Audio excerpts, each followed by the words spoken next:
Le deuxième objectif que nous poursuivons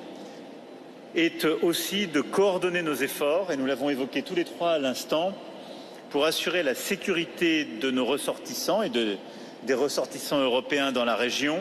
et accompagner les opérations de rapatriement et prévoir consolider aussi toute opération d'urgence qui s'imposerait.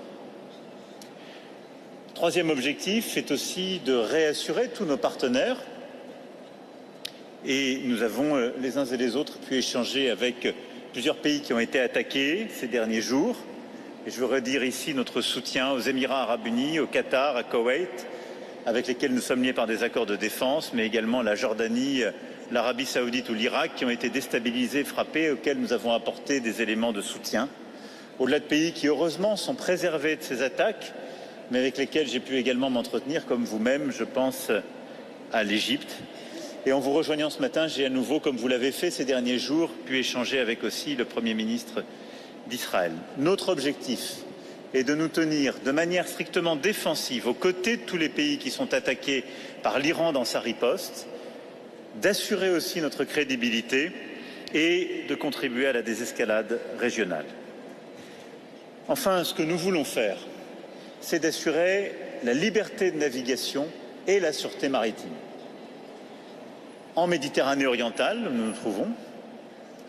en mer Rouge, de Suède à Bab el-Mandeb, dans le cadre en particulier de l'opération dite Aspides, qui est une coalition qui existe déjà, dont le quartier général est en Grèce, qui est coordonnée en ce moment par la Grèce. Et la France y apportera sa contribution avec, dans la durée, 2 frégates qui seront dédiées à cet effort. Et nous sommes en train de mettre en place, et nous l'avons évoqué à l'instant aussi, une mission purement défensive, purement d'accompagnement, qui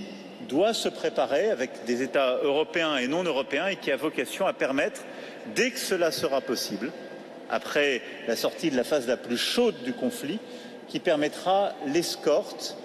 de porte-conteneurs et de tankers pour réouvrir progressivement le détroit d'Ormuz, ce qui est essentiel au commerce international, mais également à la circulation du gaz et du pétrole qui doivent pouvoir sortir à nouveau de cette région. Nous préparons cette mission avec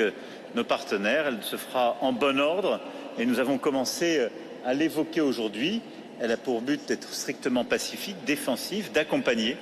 mais elle est essentielle justement là aussi à nos économies et notre économie mondiale.